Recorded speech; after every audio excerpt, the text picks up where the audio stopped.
All right, a great first half of basketball in Game 7. The Sacramento Kings lead the Golden State Warriors 58-56. Kings coming out playing very, very consistent. In a moment, we will be joined by Jerry Reynolds. Let's get you some numbers right off the bat. Kings shooting 42% from the field, 38% from the three-point line. Very, very good numbers for them. Also, the Kings, a little bit of a struggle from the free throw line, only 7 of 12 for 58.3%. Look for that to go up, hopefully. Rebounding advantage to the Kings by 6 rebounds. They also have 7 offensive rebounds, which is huge. They've been getting second chance opportunities here, which is helping out a lot. But what's the stats that we always look at? We look at assists to turnovers. Sacramento Kings, 14 assists to only 4 turnovers. That is a formula for winning basketball for the Sacramento Kings. The Kings really got a lift off the bench from a number of guys. Right off the bat, Terrence Davis comes out hot shooting the 3. We can ask Jerry a little bit more about him, but how about Sabonis? Domas really stepping up to the challenge today, having an excellent first half, 16 points, 5 rebounds, 4 assists on his way to a possible triple-double. Definitely a double-double for sure. The rest of the starters, so. You've got De'Aaron with 8. You know he's going to heat up. And also you have, let's see, Herter, a little bit of slow start, 3 points, and 2 for Harrison Barnes. But again, the bench has picked up the Kings. Malik Monk also with 9, Terrence Davis with 9, and Trey Lyles with 8. As I said, the one and only Jerry Reynolds joining us for halftime. Coach, how you doing? Pretty good. It's a good half, halfway there. Obviously, can go either way, but the Kings are playing well. Kings are playing well. Obviously, it's a case of, you, in my opinion, just keep the pace, press and pace. It's probably the keys for this team, and somehow stop Curry. The guy's just unbelievable how good he is, and he's proven it. He's keeping his team in there, and of course, I'm still scared that Klay Thompson's going to get something going, and he hasn't yet. So anyway, long way to go. Long ways to go, but definitely a good first half. I mean, that's what you want to see if you are a Kings fan. And I thought, Jerry, the Kings looked pretty loose. They looked relaxed out there. What did you think about their style of play? Absolutely, yeah. I think they're playing with a lot of confidence, playing their game. Sabonis has just been great, but certainly getting them, production from the bench.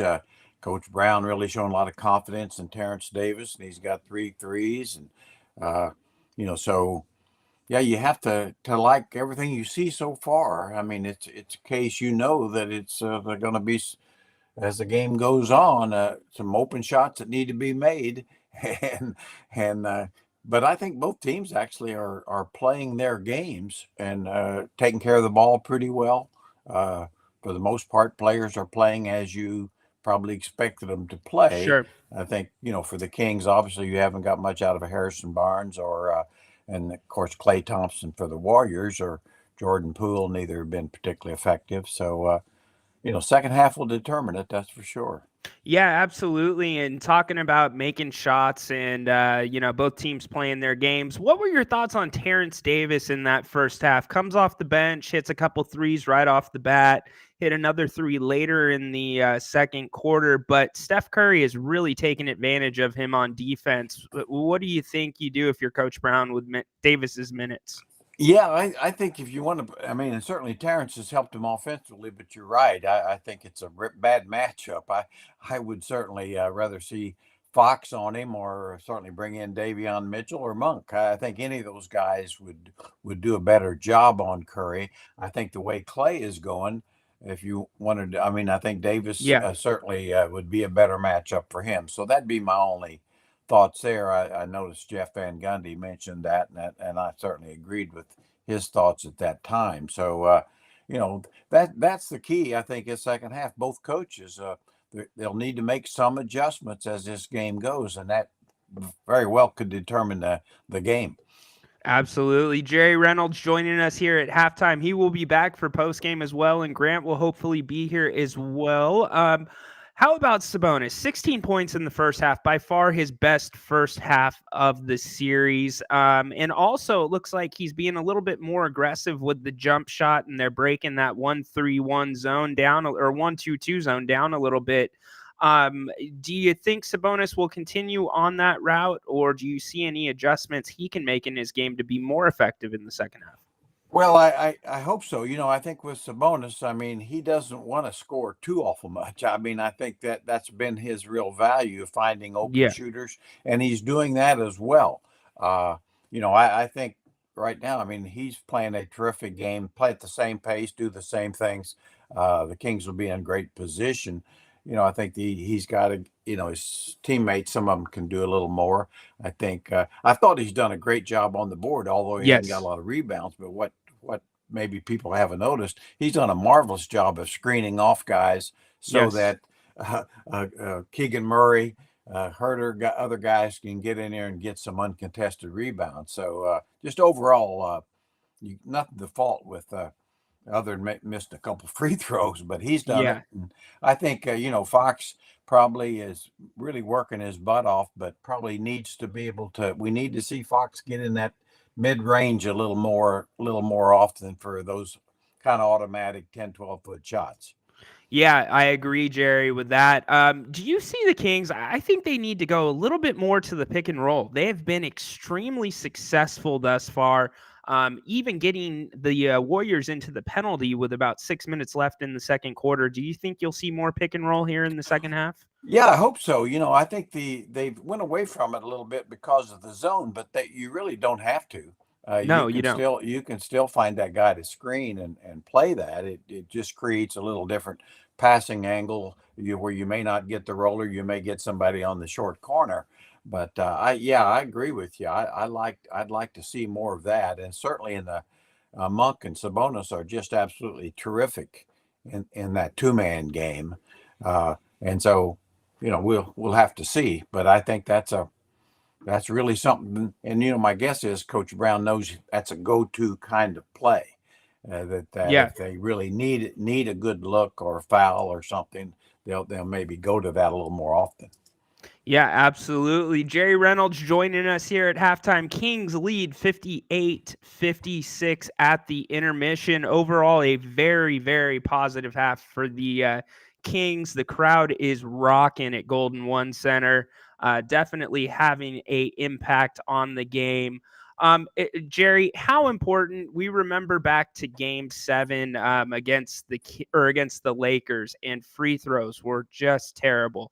The Kings right now shooting just around 58% from the free throw line. How important is that going to be for them to bump that up in the second half? Well, they have to. You're not going to win if you can't make your free throws, especially down the stretch. Both teams, the Warriors are basically made theirs, with the exception of course, Steph Curry, who never misses, Yeah. missed two. That might be a good sign. But Yeah. the Kings definitely need to make their free throws in the second half. Quite honestly, if you don't, you're just not going to win this ball game. So, boy said, going back to that game years ago, Kings didn't make their free throws, and Shaquille O'Neal made his, for God's sakes. I know, So, I mean, right? that's always things you can't really count on, and that's what makes these games special. So there'll be some special plays. This second half will determine who moves on. Absolutely. I thought it was really crucial that Gary Payton got into foul trouble early in the second quarter, which took him out, because he has been an excellent defender for the Warriors and just kind of one of those guys that does everything. So that was big for the Kings. So Cody wants to know, does Klay Thompson show up in the second half, Jerry? I hope not. I certainly hope not. But I've seen enough of Klay Thompson to know he's capable of getting hot in a second and staying hot. So I think that's a real concern for the Kings. Keep Klay quiet. Don't disturb him. But if he doesn't show up, the Kings have got a great chance to win for sure. If he does, it's going to be tough.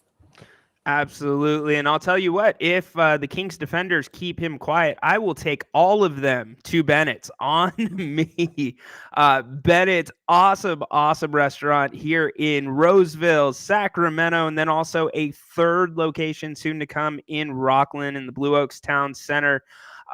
Bennett's has just about anything you can think of. They've got prime cuts of steak. I am a sucker for the New York in the Hangar. They have awesome seafood, sandwiches, and great ambiance, great atmosphere. They have a wine list with over 50 different wines and awesome specials throughout the week. It's one of our favorite places to go. I know Grant and Jerry were just there the other day. So go check them out. Also, make a reservation there for Mother's Day. Those are going to be filling up fast. You'll be the MVP of your household if you get one of those. Bennett's in Roseville, Sacramento, and a third location soon to come in Rockland in the Blue Oaks Town Center. How was your guys' lunch, by the way, Jerry? What'd you order? I had a salad, had a chopped salad. It was great. There you go. Of course, Grant had his usual redfish or whatever. Yeah. I mean, I don't think he can eat anything else. I guess he's going to grow gills pretty soon. Yes, he will. Yes, he will. So one of our traditions here on the halftime show is we ask for final scores. So Jerry and everybody else, go ahead, get your final scores in the chat. We'll put them up. Jerry, what do you see the final score of this game be? 122, 121. Sacramento Kings with the W. Jerry's got him 122, 121. Okay, everybody else, get your scores in here. And that includes Grant. Get your score in here, buddy. PBS has the Kings 113, 110. Let's see. We've got some more scores coming up. They come so fast and quick. Matthew. Oh, we got Love Jerry, but that one works too. Well, I am lovable. I'm very lovable. Yes, you are, my friend. Keith, 124, 123, Kings. We have Kings 118, 109. Peter has Kings 125, 120. Let's see. Lisa, gosh, these are going so fast. Tony, he's going he's going Kings 122, 120. Jay, who is at the game, has Kings 124, 118, I believe it was. Oh gosh, they're going so fast I can't keep up with them. Okay. So, Jerry, let's talk a little bit more about how you think the Kings are going to play this in the second half offensively. They did have a very small lineup out there at one point. They had Monk, Fox, and Davis on the floor together, and they've had success at that. Do you think they'll continue going small the rest of the game? I do, because they had so much success in Game 6, and they can go different ways. They've got, they can use Davion Mitchell quite a bit as well. So I think you're going to see at least 3 guards on the floor most of the way. And I was a little surprised to see Trey Lyles and Sabonis play together. But Lyles is very versatile because he can shoot the three so well. So that almost still spreads the floor. So, yeah, to answer your question, I'd be surprised if we don't see the small lineup basically the rest of the way or almost all of it for sure. Yeah, the Kings kind of found a little bit of gold there, like Golden State did when Draymond was suspended and they started Poole for a couple of games. So the Kings, I want to ask you about the three-point shooting and shot selection. Kings shoot 9 for 25 for 36% from the three-point line. Are you okay with 25 threes in the first half? And did you like the shot selection overall? I mean, there's about two of them I thought were just not good selections at the time, a little bit rushed. And so that'd make it, say, 9 of 23, and I'd be more than okay with that. So it's really, this team needs to shoot threes just like the Warriors do. And so that's the name of the game. They are going to look to shoot the three in the half court and in transition. You hope they can shoot a little better than 36%. And I think if they do, they'll win the ball game. And of course, try to keep the Warriors, especially Curry, from just being the superstar that he is. Yeah, and I mean, Curry's gonna get his. I mean, he is a superstar, like you mentioned. Klay, that's the wild card. You think he will probably break out or be a factor in this game. But the other guys for Golden State, the Kings have done a pretty good job on in the first half with them. Wiggins had 11, but Draymond, Jordan Poole, they kept them fairly quiet. Do you think that is key to the Kings' success in the second half? Yeah, absolutely. I think they've done a pretty solid job defensively. I mean, Curry's just made a couple of shots only he can make. Right. I think the small lineup really is a better defensive lineup for this team, and the rebounding is fine that way. Like I said, so you're getting really great performances on the boards from Keegan Murray, and then the guards are doing good job getting back in there. So hey, it's just more of the same, really. You hope a little better shooting and same kind of effort and hustle and scrap, and you can get game 7. Absolutely, absolutely. And we hope they do. This is going to be a very exciting 24 minutes to see who goes on to face the Lakers. The teams are back on the court. Jerry, thank you so much for joining us at halftime. I'll see you after the game. Okay. Hopefully we're talking. Let's celebrate game 7 win after the game. See you, Sounds Ryan. good. For Jerry Reynolds, I'm Ryan in Sacktown. We will see you on the post game show.